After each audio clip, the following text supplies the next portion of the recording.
Chers amis, bonjour. Nous allons faire notre petit exercice traditionnel. Fermez les yeux, respirez 5 fois. Ensuite, je vous parlerai de la confiance et après, vous poserez toutes les questions que vous voulez. Alors d'abord, on se recentre et on ferme les yeux et on prend 5 profondes respirations.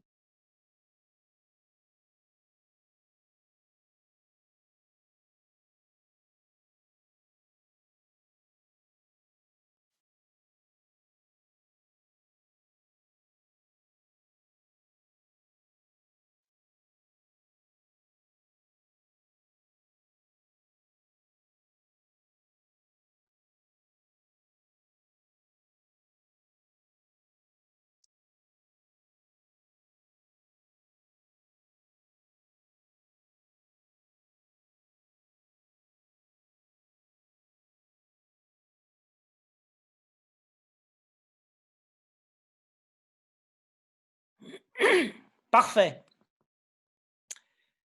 Alors, j'ai proposé à Ariane de parler de la confiance parce qu'il me semble que ça va être la vertu importante pour la suite de ce que nous allons vivre, à savoir le déconfinement et puis l'avenir dans lequel nous sommes.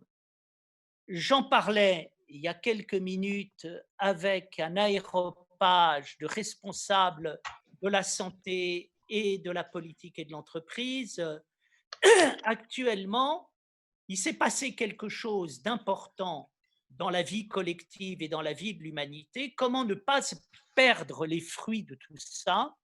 Donc, pour moi, ne pas perdre les fruits de tout ça, c'est faire de la philosophie au sens fort, c'est-à-dire de vivre un enseignement et de vivre une pratique de la pensée et de l'esprit collectivement. Et pour ça, il nous faut rentrer dans notre confiance fondamentale. L'idée que je vais développer, c'est que la confiance fondamentale, c'est la confiance dans la vie qui se trouve en nous et qui ne demande qu'une chose, c'est de vivre à travers nous et en nous. Et nous allons voir que ce n'est pas simple de parvenir à cela. Ce n'est pas simple parce que, premièrement, il y a des obstacles, et puis deuxièmement, parce qu'il ne faut pas simplifier. À propos de la confiance, j'ai 9 choses à vous dire et donc je vais les dire toutes les 9 les unes à la suite des autres. Premier point, je voudrais vous parler de la beauté de la confiance. Pour moi, l'expérience de la confiance, ça me fait penser à ce que j'ai vécu un jour où je faisais une conférence avec Michel Cazenave, qui est un journaliste, un écrivain que j'ai beaucoup apprécié, un ami qui est décédé, qui était un homme merveilleux de finesse, d'élégance, de subtilité. Il me faisait rire parce qu'il commençait toutes ses conférences en disant au public: Mesdames, Messieurs, je tiens à vous dire que je n'ai aucune réponse pour régler la question sociale en France actuellement. Et maintenant, mon cours et mon conférence sur les archétypes chez Jung peut commencer. Mais à cette occasion, il y avait Michel Cazenave, moi, et puis il y a un ancien dealer de banlieue qui s'était reconverti dans un travail d'éducation et qui avait dit quelque chose qui nous avait tous beaucoup touchés. Donc, il dealait de la drogue dans le 9-3. Il avait été pris par la police, il était condamné par la justice. Et un jour, avant d'aller en tôle, on lui a dit, écoutez, ou vous faites de la prison, ou vous retrouvez une activité, et à ce moment-là, vous pourrez éviter la prison. Et là, il s'est adressé aux députés de son département et il lui a expliqué la situation. Et le député lui a dit, bon, je vous donne une chance, je vous fais confiance, vous allez aller dans les cités expliquer aux gosses votre trajet, ce qui vous est arrivé et pourquoi il est important d'arrêter la drogue et d'arrêter de dealer de la drogue. Et cet homme avait dit: «J'ai été sauvé parce que quelqu'un m'a donné une chance et il m'a donné une chance à moi qui étais au fond un dealer et un délinquant».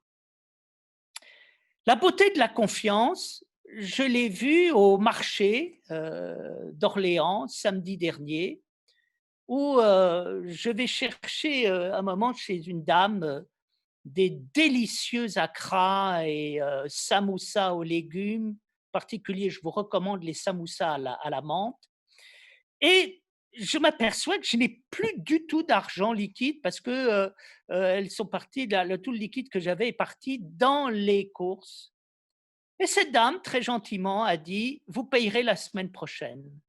Ça paraît rien, mais j'ai trouvé ça merveilleux. Sans me connaître, elle m'a dit: «Bah, vous reviendrez la semaine prochaine» et puis, il y en a parfois qui disent: «Bah, écoutez, si vous payez pas, vous payez pas, puis si vous payez, vous payez et de toute façon, je fais confiance». Heu, Ça m'est arrivé en Grèce, je m'étais fait avaler ma carte bleue, j'avais plus, rien pour pouvoir manger et dormir.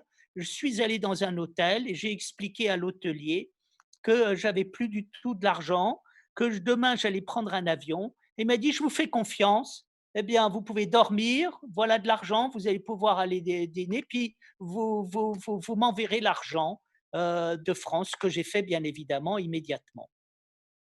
Il y a quelque chose qui m'a beaucoup touché aussi, c'est le fait que, j'ai vu dans l'île de Patmos où je passe mes vacances, j'ai vu un avant et un après. Heu, Pendant à Patmos, personne ne fermait sa maison parce que personne n'avait l'idée d'aller cambrioler quelqu'un. Et puis un jour, eh bien, les choses ont changé et les habitants ont commencé à fermer leurs maisons parce que, il y avait des touristes qui commençaient à dévaliser des maisons. Et tout d'un coup, j'ai vu la rupture entre un monde qui se faisait confiance et puis un monde qui perdait la confiance. Voilà, c'était ces quelques histoires pour vous dire que, la confiance, c'est quelque chose de magnifique. D'abord dans la vie pratique, pour des choses très simples, se faire confiance, c'est extraordinairement agréable.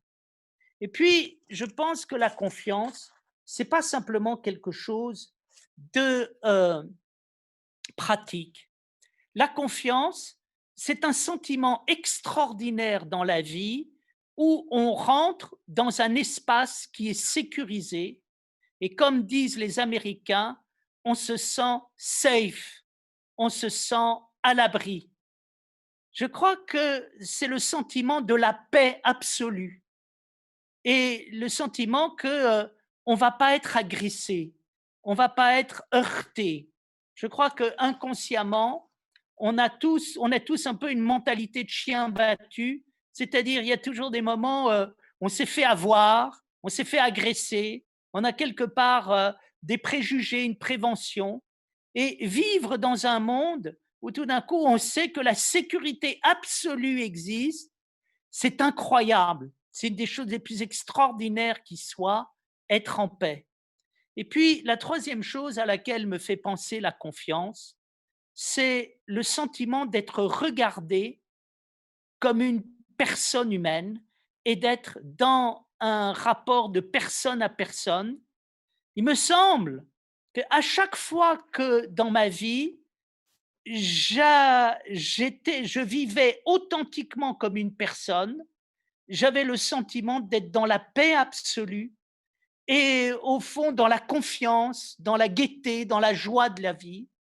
Et puis quand je me suis retrouvé dans un espace impersonnel, j'avais le sentiment que, la confiance disparaissait. Donc la confiance, ça me fait penser à la douceur de la vie quotidienne dans laquelle on se fait confiance. Ça me fait penser à la sécurité absolue, à la paix absolue, ça me fait penser à la personne absolue. Alors maintenant, revenons au fait de la confiance. La confiance, c'est le grand drame de l'humanité. Pourquoi? Parce que notre humanité est partagée par deux problèmes fondamentaux qui sont aussi graves l'un que l'autre.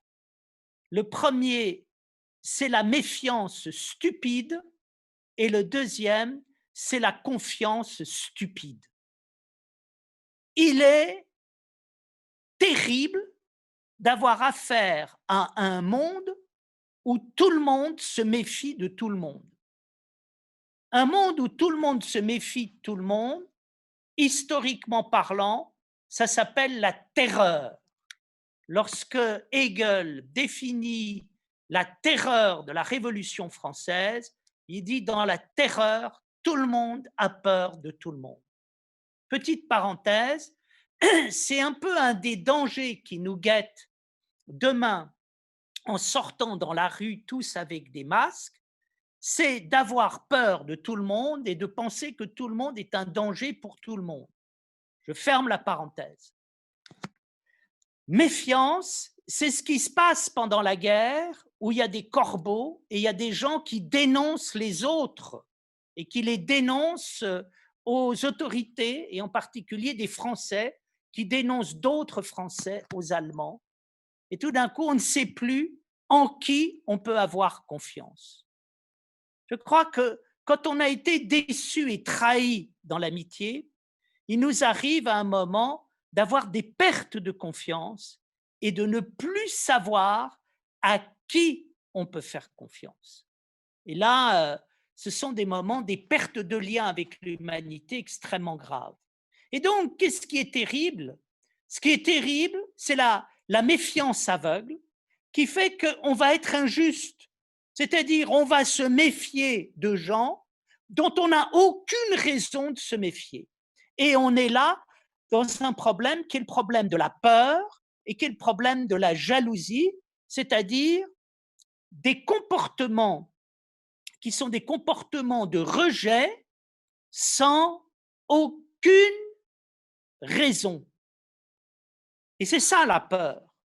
La peur est un sentiment naturel. Il y a un danger et à un moment, j'ai mon système de protection qui lance une alerte et qui dit écarte-toi parce que tu es en danger. Et donc, ne disons pas que la peur est mauvaise, la peur est nécessaire et quelqu'un qui n'a peur de rien est extrêmement dangereux. Mais il y a des peurs raisonnables et il y en a des qui ne sont pas raisonnables. La peur avec des raisons d'avoir peur et la peur avec un objet est positive, ça fait partie de notre système de défense. Mais ce qui est terrible, c'est d'avoir des peurs sans objet où tout d'un coup, eh bien, on va se mettre à avoir peur de quelqu'un. Alors là, ça peut donner des choses terrifiantes, en particulier la rumeur d'Orléans, où tout d'un coup, il y a des phénomènes de peur qui jaillissent en disant n'allez pas dans tel magasin, en particulier un magasin de bonneterie, parce qu'à chaque fois que des jeunes filles ou des jeunes femmes vont dans ce magasin dans des cabines d'essayage, eh bien, elles disparaissent quelque part et elles sont envoyées dans le Moyen-Orient. Donc, on a là des phénomènes irrationnels, terrifiants. Aujourd'hui, nous sommes en plein phénomène de fake news, où on sème en permanence des peurs et qui sont dépourvues d'objets, et c'est un véritable problème mondial, c'est un véritable problème politique qui grève lourdement les démocraties. Mais il y a quelque chose qui est aussi dangereux que la confiance aveugle, c'est aussi que la méfiance aveugle, c'est la confiance aveugle. Je crois qu'on ne peut pas faire confiance à n'importe qui et il faut faire attention, faire confiance à n'importe qui pour n'importe quoi, c'est de la bêtise. Et je crois qu'on s'aperçoit qu'il y a des phénomènes de confiance qui sont très graves. Ne pensons pas que toute confiance est bonne et ne pensons pas que toute méfiance est mauvaise. Il y a une nécessaire méfiance qui fait qu'à un certain moment, ce qui fait que j'aime quelqu'un, c'est que je n'aime pas tout le monde et je n'aime pas une chose et son contraire. Quand j'aime quelqu'un, j'aime la personne en tant que telle. Et donc, je crois qu'il y a ici donc un phénomène important qui est l'expérience aussi de la méfiance. on s'en aperçoit avec Descartes. Descartes est quelqu'un qui réfléchit en permanence sur quoi? Il réfléchit sur la croyance, et donc Descartes doute, mais il réfléchit également sur le doute et il s'intéresse à la croyance. On dit tout le temps que Descartes est quelqu'un qui doute, c'est faux. Descartes est quelqu'un qui réfléchit sur la pensée et qui s'aperçoit que pour penser, il est aussi nécessaire de croire que de ne pas croire. Et qu'à un moment, le point d'équilibre entre les deux, c'est la pensée qui fait que quand j'adhère à quelque chose, je sais pourquoi j'y adhère. Et donc, l'équilibre de la pensée, c'est quoi? C'est l'équilibre à l'égard de deux extrêmes. Premièrement, n'adhérer à rien, ou alors adhérer à tout. Eh bien, la pensée n'est ni ce qui adhère à rien, ni ce qui adhère à tout, mais elle est ce qui, quand elle adhère, sait pourquoi elle adhère. Et quand elle dit oui, elle sait pourquoi elle dit oui. Alors, il y a ici un problème de fond qui est posé, c'est le drame de l'humanité. Le drame de l'humanité, c'est le drame de la méfiance, c'est le drame aveugle, c'est le drame de la confiance aveugle. Et qu'est-ce qu'il y a derrière la confiance et la méfiance? Derrière la confiance et la méfiance, nous avons affaire au problème du désespoir et puis d'autre part de l'orgueil. Et derrière le problème du désespoir et de l'orgueil, nous avons affaire au problème de fond qui est le problème du tyran et le problème de l'esclave. Qui c'est quelqu'un qui est-ce qui doute en permanence de tout? Qui est-ce qui se méfie de tout? Celui qui se méfie de tout, c'est le désespéré. Quelque part, il a été meurtri par quelque chose qu'il n'a jamais digéré, il porte en lui une blessure, et parce qu'il porte en lui cette blessure, ben quelque part, il se venge avec tout le monde en se méfiant de tout le monde. C'est-à-dire, un être humain a été méchant avec moi, je ne peux plus supporter l'humanité. En général, vous avez des hommes avec les femmes, ne peuvent plus voir une femme parce qu'ils ont eu un drame affectif avec une femme. Même chose avec les femmes qui disent les mecs, je peux plus les voir, je peux plus supporter les mecs parce que à un moment elles ont subi, eh bien, se sont fait tromper, enfin elles ont souffert à cause d'un homme. Bref, nous sommes dans les pratiques du désespéré et qu'est-ce qu'il y a derrière quelqu'un qui est naïf? Il y a de l'orgueil. Attention, la naïveté n'est pas si naïve que ça. Quand quelqu'un fait confiance à tout le monde et dit oui à tout le monde, c'est que quelque part, il est dans une conduite d'orgueil, c'est-à-dire il pense qu'il peut dire à tout le monde, il pense qu'il peut avoir confiance en tout le monde. Pourquoi? Parce qu'il est tellement bon, il est tellement merveilleux, il est tellement génial que, au fond, personne ne pourra lui dire non, puisque lui dit oui à tout le monde. Et donc, résultat, qu'est-ce que nous voyons? Ben, nous voyons que nous sommes dans notre humanité traversés par le problème de l'orgueil et le problème du désespoir. Et le problème de l'orgueil et du désespoir, ça donne quoi?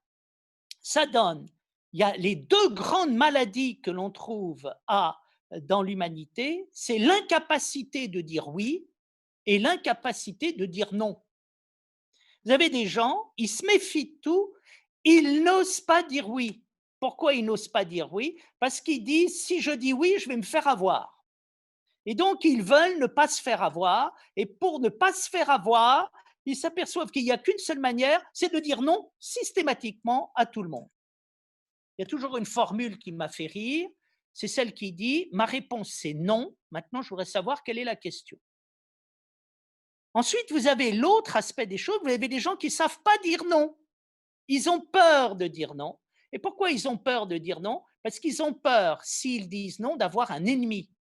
Et donc, et de ne pas être aimés. Et donc, comme ils sont complètement immatures affectivement, eh bien, ils pensent qu'en disant toujours oui, en ne disant jamais non, ils vont être aimés de tout le monde. La vérité, c'est que quand on est incapable de dire oui et quand on est incapable de dire non, eh bien, c'est là qu'on rencontre tous les problèmes de l'existence. Pourquoi est-ce qu'on rencontre tous les problèmes de l'existence? Parce que nos relations sont des relations inconscientes et quand à un moment, quelqu'un nous dit toujours non ou quelqu'un n'ose pas nous dire non, ça nous agace autant l'un que l'autre.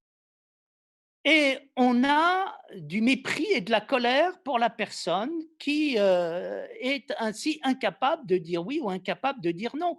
C'est-à-dire, si on est incapable de dire oui ou on est incapable de dire non, moi je me dis: «Mais qui je suis moi, finalement, pour qu'on me refuse en permanence tout?»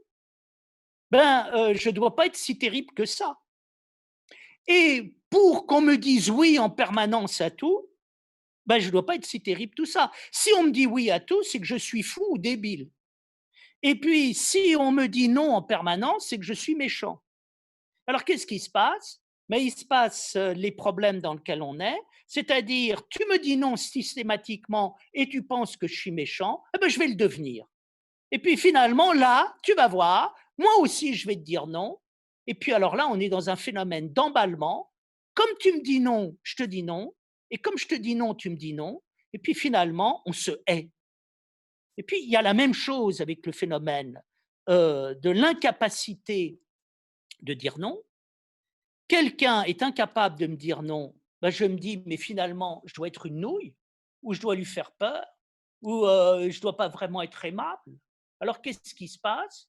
Eh bien, je vais le tyranniser, je vais m'amuser à lui faire peur pour qu'il me dise oui à tout, et puis je vais l'humilier. Et puis là, on va pas être dans la haine, on va être dans le sadisme.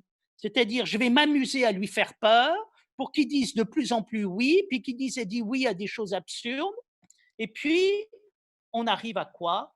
Bien, on arrive au suicide. C'est-à-dire que derrière le oui et le non, on est là devant la genèse des mécanismes de haine ou des mécanismes suicidaires qui fait qu'à un moment, pour rien dans la vie, eh bien, on commence à se faire du mal les uns les autres. Qu'est-ce qui nous permet de sortir de cet enfer?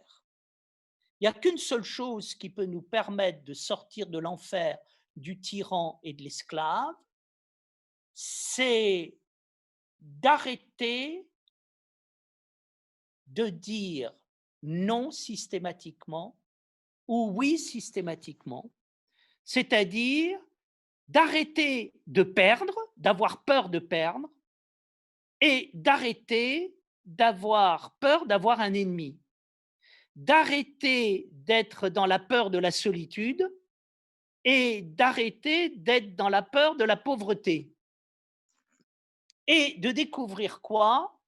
De découvrir que quand j'accepte de perdre, eh ben, c'est génial. Quand j'accepte de d'être seul, c'est génial. Quand j'accepte d'être moi, c'est génial. Et qu'à un certain moment, tout ce que je recherchais dans la vie, qui était de ne pas perdre, de ne pas être seul, ben, finalement, je l'obtiens. Et donc là, allons plus loin. Qu'est-ce qui nous sauve dans la vie? C'est d'accepter de mourir. À quoi est-ce qu'on meurt dans la vie? On ne meurt jamais de la vie. C'est pas la vie qui nous fait mourir, on meurt à cause de la bêtise. Et donc mourir, c'est mourir à la bêtise. Et la bêtise, c'est quoi? C'est l'image de soi complètement stupide à laquelle on est attaché et qui nous empêche de vivre. Je me méfie de tout le monde. Je m'aperçois que je suis en train de faire mon propre malheur. Bon, ben, à un moment, j'accepte d'arrêter de me méfier. Alors, il y a 2 possibilités. Je peux me faire avoir et mais qu'est-ce que si je suis intelligent, je me dis: «Je me suis fait avoir et alors? J'en suis pas mort». Je me fais avoir une fois, mais une autre fois, miraculeusement, je m'aperçois que je dis oui et puis l'autre dit oui et puis on sort de l'enfer. Puis tout d'un coup, on a des relations géniales. Et qu'est-ce qu'il fallait? Il fallait qu'une seule chose, c'est que je sois capable de faire le contraire de ce que j'avais l'habitude de faire, c'est-à-dire dire non. Au lieu de dire non, je dis oui. Et tout d'un coup, je dis oui, et qu'est-ce qui se passe? Je reviens dans la réalité, il n'y a pas le oui et le non, il y a une personne en face de moi, je suis une personne, et puis je m'aperçois que j'avais aucune raison de lui dire non, que quand je dis oui à l'autre, finalement c'est assez génial parce que lui aussi dit oui. Et là, j'ai transfiguré la réalité, je suis passé de l'autre côté de la réalité, et donc c'est absolument génial. C'est très important. Qu'est-ce que c'est que la mort? La mort, c'est l'expérience du contraire de quelque chose dont on croit que c'est le contraire de nous-mêmes. C'est-à-dire, je meurs, qu'est-ce qui fait? Nous vivons parce que nous avons en permanence dans la tête des ennemis et nous croyons que des tas de choses nous sont contraires. Et puis tout d'un coup, on va vivre quoi? Ben, je vais arrêter d'avoir peur et de penser qu'il y a des tas de choses qui me sont contraires et que je peux très bien dire oui à ce qui m'est contraire. Et que quand je dis oui à ce qui m'est contraire, je suis incroyablement moi-même libre, l'autre devient lui-même. Puis c'est la même chose dans le fait d'avoir un ennemi. Je dis non à quelqu'un. Alors il y a deux possibilités, il est furieux et puis ça se passe mal. Mais j'en meurs pas. Bon, ben, j'ai un ennemi, j'ai quelqu'un qui m'aime pas. Et alors? Quel est le problème? Il n'y a pas de problème. Ou alors, je dire non à quelqu'un et l'autre dit enfin, il y a quelqu'un qui me dit non. Enfin, il y a quelqu'un qui me résiste. Enfin, j'ai une personne humaine en face de moi. Vous avez des patrons qui sont très ennuyés parce que leur entourage est à genoux devant eux, en trouvant génial tout ce que le patron dit, en disant oui à tout ce qu'il dit, par peur de se faire virer. Et qu'est-ce qui se passe? Ben, ce patron finit par mépriser tout le monde autour de lui. Il a le sentiment de vivre dans un monde qui a peur de lui, il n'est pas du tout heureux. Et puis surtout, il est ennuyé parce que parfois, il a des idées stupides, mais comme personne ne le contredit, on laisse aller dans des idées stupides ou ses erreurs, et c'est une ruine pour sa boîte. Tout d'un coup, quelqu'un lui dit non, eh ben, il dit enfin quelqu'un qui me résiste, enfin quelqu'un qui me respecte, enfin quelqu'un qui n'a pas peur de moi, enfin quelqu'un qui me prend pour un être humain, enfin quelqu'un qui me montre mes idées stupides, mais c'est génial, mais merci. Et donc, nous apercevons que là, nous avons affaire au début de la confiance. Qu'est-ce que c'est que le début de la confiance? La confiance, c'est la pensée.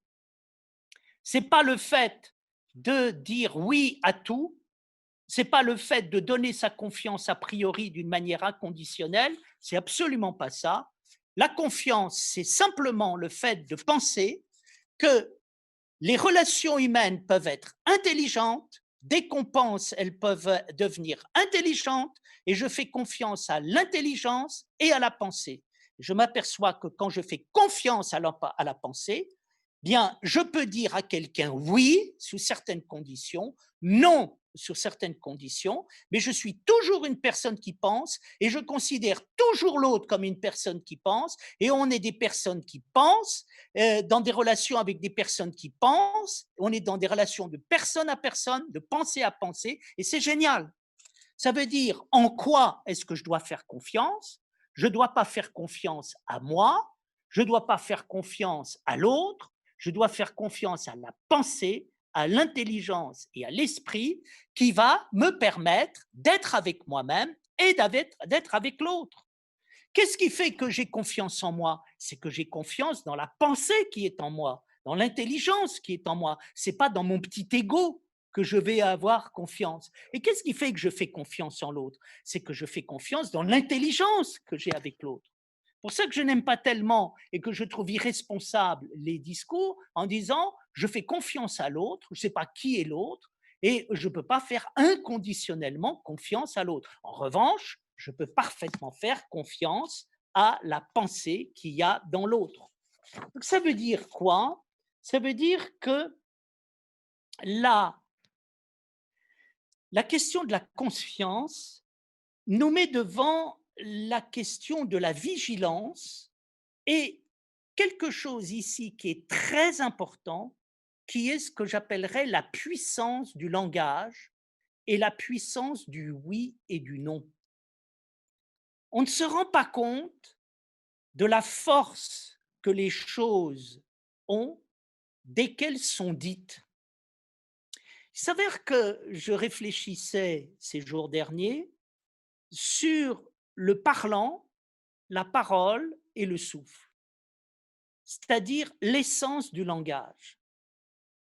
Et nous apercevons que dans le langage, il y a les plus grandes forces qui soient. Et j'ai envie de dire, dis-moi comment tu vis avec le langage et je te dirai comment tu es. Le langage, c'est pas un instrument de communication. Le langage, c'est pas le langage verbal, c'est pas le langage écrit. Le langage, c'est la totalité de la réalité. Le langage, c'est ce qui se passe quand il y a le matériel, qu'il y a la réflexion, l'immatériel, et que le matériel et l'immatériel touchent mon cœur et me parlent à l'intérieur en illuminant ma conscience et en dynamisant mon désir. Rentrer dans le langage, c'est rentrer dans la vie qui s'exprime, qui va de l'intérieur vers l'extérieur, qui se manifeste. Et donc, il n'y a pas plus beau que le langage. Le langage, c'est non seulement la vie, mais c'est la vie totalement vivante. C'est ce qu'on appelle le verbe. Et c'est pour ça que Saint Jean dit, par principe, il y a le verbe, par principe, il y a la vie totalement vivante, qui est matérielle, intellectuelle, intime, dynamique, créatrice, et qui va dans l'intime de nous-mêmes. Puis il y a quelque chose qui est très important, et ça s'exprime par quoi? Ça s'exprime par l'expression, le parlant de la vie. La vie est parlante parce que comme la vie déborde de vie, la vie n'a pas, la vie exprime la vie par définition, elle est parlante. Donc en nous, le parlant, il est tout le temps là, présent, permanent, tout s'exprime dans notre corps, toutes nos émotions, toute notre vie, tout ce que nous sommes, ça parle de soi. Ça se voit très bien. Quand quelqu'un va bien, je le vois. Quand il va pas bien, je le vois également. Et quand il me parle, je vois ce que dit son visage et je me rends compte où est l'être vivant. Alors, ce qui est très important, c'est pas simplement le parlant, c'est la parole. Et qu'est-ce que c'est que la parole? La parole, c'est qu'à un moment, les choses soient dites et qu'elles s'incarnent et qu'elles soient manifestées dans le temps, dans l'espace, dans la personne. Qu'est-ce que c'est que la parole? La parole, c'est quand toi, tu parles, moi, je parle, toi, tu existes, moi, j'existe. Et j'existe jusqu'au bout. Alors, qu'est-ce qui est très important dans la vie? Il y a deux mots qui sont très importants et qui sont le même, c'est dire oui et c'est dire non. Et dire oui et non, c'est exister pleinement. Il n'y a pas de oui sans non, il n'y a pas de non sans oui.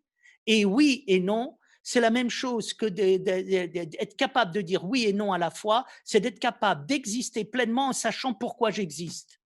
Alors là, on est devant quelque chose de magnifique. Et ça crée la confiance. Qu'est-ce que c'est que la confiance? C'est la confiance dans l'intelligence. Et qu'est-ce que c'est que la confiance dans l'intelligence? C'est la confiance qui se passe quand on se parle, quand on existe en tant que personne. Et quand je dis j'existe, et quand tu dis tu, et quand je dis j'existe, je permets à l'autre d'exister. Je permets que l'autre dise, je dis à l'autre tu existes.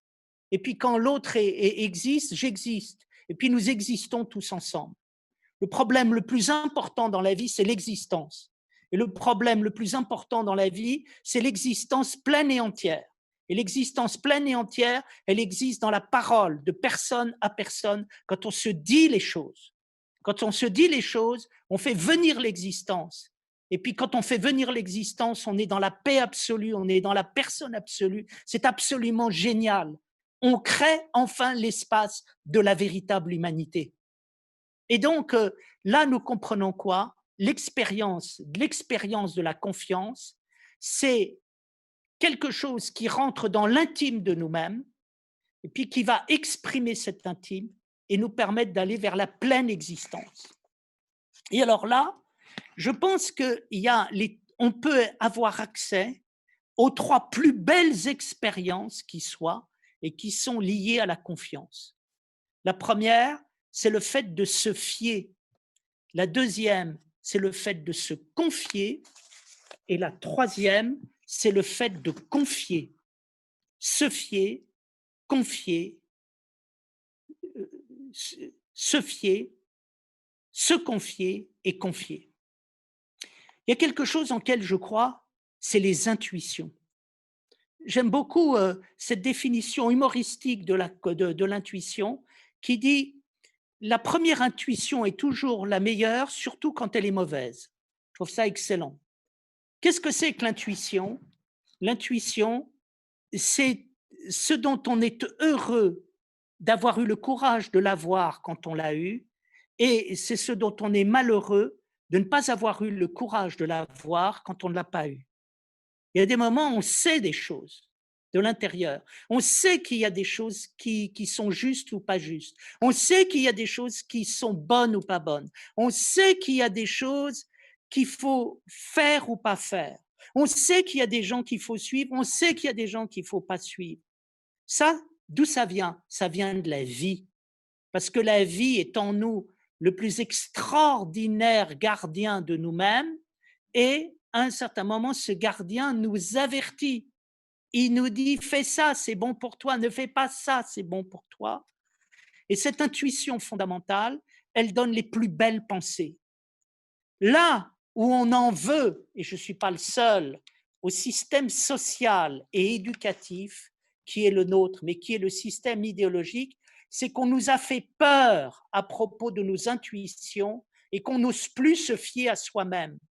Parce qu'à un moment, quelqu'un a ridiculisé les intuitions qui étaient les nôtres, nous a humiliés et quelque part on se méfie. Et donc on n'ose plus dire les choses, on n'ose plus laisser parler et on a peur, on n'ose plus laisser parler la conscience profonde qu'il y a et on a peur d'en parler parce qu'on a peur d'être humilié. Alors on cache ses intuitions, puis on les cache toute sa vie. Et puis vous voyez, souvent, je m'aperçois que les gens ne disent pas ce qu'ils pensent parce qu'ils ont peur d'être seuls. Alors ils répètent ce que disent le groupe et quand on leur demande tu crois à ce que dit le groupe, ils disent j'y crois pas. Mais alors pourquoi tu les suis? Et pourquoi je les suis? Parce que j'ai peur. Et pourquoi j'ai peur? Parce que je suis resté un petit enfant dans ma tête et j'ai peur d'être abandonné par mon papa et ma maman si à un moment je ne suis pas d'accord avec eux. Mais mon pauvre ami, au contraire, abandonne ton père, abandonne ta mère, n'aie pas peur d'être seul, n'aie peur de rien. Fie-toi à tes intuitions, dis les choses qui sont dans ton cœur et tu verras, c'est absolument génial. La chose la plus. J'ai écouté, cette semaine, j'ai écouté un physicien que j'ai trouvé assez génial et il disait les choses les plus importantes de la vie, c'est les émotions. Les choses les plus importantes, c'est ce qui s'exprime en nous sous la forme de l'intentionnalité. Et il avait raison. Il dit c'est plus important que la matière, c'est plus important que la science, parce que c'est la vie qui passe par là. Je me rends compte, si vous voulez, que j'en ai parlé un moment à propos des évangiles, mais tout, tout l'enseignement du Christ repose sur une parole, la vérité parle d'elle-même. Écoutez-la, elle est à l'intérieur de vous et c'est elle qui va vous enseigner. Et ça s'appelle le Père, ça s'appelle le divin qui est à l'intérieur de l'homme, ça s'appelle le Logos, ça s'appelle le Verbe. C'est incroyable. Nous avons un trésor à l'intérieur de nous, de vie, d'intelligence, d'intuition. À partir du moment où on est capable de l'écouter, de le laisser parler et de se laisser vivre et traverser par lui. Les grands créateurs, qu'est-ce qui se passe? Ils ont cette spontanéité à propos de leur être profond. Et ils sont capables de le laisser traverser en étant les acteurs de cette conscience très profonde. Donc là, nous avons affaire à quelque chose de très important. Alors, ça nous amène à quoi? Ça nous amène au deuxième moment important, qui est le fait de se confier. Qu'est-ce que c'est que se confier? Se confier, c'est confier un secret à l'autre. Nous sommes au cœur de l'intimité. Vous voyez, j'aime bien faire la différence qu'il y a entre l'énigme, le mystère et le secret. Qu'est-ce que c'est que l'énigme? L'énigme, c'est quelque chose que je cache pour que l'autre le trouve et pour aiguiser à un moment son intelligence. Donc on pose des énigmes pour susciter l'intelligence de l'autre. Qu'est-ce que c'est que le mystère? Le mystère n'est pas une énigme, et on confond tout le temps le mystère et l'énigme. Le mystère, c'est du sens qui vient de là où on n'aurait jamais imaginé qu'il viendrait. Et donc, qu'est-ce qui est mystérieux? Ce qui est mystérieux, c'est pas ce qui est caché, c'est ce qui est dévoilé d'une manière totalement inhabituelle. Donc, par exemple, si on prend le mystère qui était le mystère de la passion, jamais on n'aurait eu l'impression que le divin puisse venir dans ce monde à travers la souffrance du Christ et sa passion. Eh bien, ça vient par là. Alors là, on est sidéré, ça s'appelle un mystère.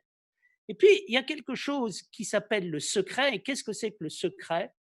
Le secret, c'est ce que je ne dis qu'à un seul. C'est ce que je ne dis qu'à toi, dans l'intimité de ton cœur, dans un cœur à cœur qui va de l'intime de mon cœur à l'intime de ton cœur. Et là, qu'est-ce que c'est que confier un secret? Confier un secret, c'est à un moment partager avec l'autre quelque chose que l'on a dans l'intime de soi-même, en commençant à un moment cette chose merveilleuse qui consiste à prendre l'autre, considérer l'autre comme un autre moi-même. Confier un secret, c'est parler à un autre comme je me parle à moi-même et à un moment rendre par là même ce que j'ai dans le cœur totalement parlant. Et donc, le secret, c'est l'essence de la communication. On ne communique que des secrets, on ne communique que dans le secret, on ne communique que dans l'intime. Les choses les plus intéressantes au monde, ce sont les choses intimes qui sont dans une communication d'intime à intime, où tout d'un coup, il y a quelque chose qui circule entre nous et qui est justement cette merveilleuse intimité. Qu'est-ce que c'est que le génie de la vie? Le génie de la vie, c'est les capacités de tout rendre intime, de rentrer dans la subtilité, la délicatesse, l'intimité de toute chose, ce qui n'est pas du tout du viol, ce qui n'est pas du tout une effraction, mais qui est la douceur de la vie. Qu'est-ce que nous disent les grands créateurs? Laissez parler votre sensibilité, laissez parler vos émotions, laissez parler l'intimité de vous-même et n'ayez pas peur, parce que vous allez voir, à un moment, il va se passer des choses extraordinaires qui vont être dites. Nous avons tous eu des moments de communication intime merveilleusement réussis. C'est les moments où on entend dire et murmurer par d'autres lèvres ce que l'on se murmure à soi-même. Et tout d'un coup, il y a cette extraordinaire communauté humaine qui se fait autour de l'intime. C'est-à-dire, on pose la question de savoir qu'est-ce qui nous réunit, qu'est-ce que c'est que le bien commun? Alors les uns, bien évidemment, on pense toujours le bien commun en termes social ou bien en termes moral. Mais le bien commun, il n'est ni social ni moral, il est totalement intime au départ et ensuite tout vient à partir de là. Le social, le moral, et c'est ça qui passe. Et donc, il y a quelque chose qui est très important, c'est la capacité de se confier, c'est-à-dire de laisser parler. Et ce qui est très grave, c'est qu'on nous dit non, non, non, non, il ne faut pas dévoiler son intimité. L'intimité, c'est trop intime pour qu'on en parle. Pas du tout. De quoi voulez-vous parler d'autre chose que de choses intimes? Essayez d'avoir des conversations où rien d'intime ne se dit, on ne dit que des banalités et on a tué le langage et la communication. Est-ce que dévoiler son intimité, c'est obscène? Absolument pas. C'est dévoiler des choses qu'on sent vraiment et à un moment être capable de partager avec d'autres des choses qu'on sent vraiment. Et là, on peut déboucher sur la troisième chose qui est la confiance en tant que telle. Qu'est-ce que c'est que la confiance en tant que telle? C'est le fait de confier quelque chose qui est un trésor à d'autres et à un moment de dire à l'autre, voilà, j'ai un trésor, eh bien ce trésor, je le remets dans tes mains et c'est toi qui vas maintenant le défendre parce que tu seras mieux, tu le défendras mieux que moi-même. C'est-à-dire, qu'est-ce qui est important dans la vie? C'est de se dépouiller des choses les plus importantes que l'on a pour les donner aux autres afin que les autres les préservent. Je vous signale que c'est l'essence de la communication mondiale et qu'en particulier, c'est l'essence de Passerelle. Passerelle est fondée sur quoi? Passerelle est fondée sur Ariane qui a reçu des secrets, qui a reçu et les secrets de la part des grands écrivains et des grands penseurs qui ont dit à Ariane, Ariane, on te confie la culture, on te confie la pensée et maintenant c'est toi qui vas la faire circuler. Et qu'est-ce que fait Ariane? Ariane fait passerelle. Et à ce moment-là, il y a des choses merveilleuses qui se passent autour de ça. Mais je pense qu'à un moment, la musique est allée voir Mozart et la musique a dit, je confie la musique à Mozart et Mozart va parler de la musique mieux que la musique elle-même. Et donc, à un moment, il y a ces moments extraordinaires de Mozart. Je ne résiste pas au plaisir de vous dire ce que j'ai toujours adoré qu'on dise de Mozart.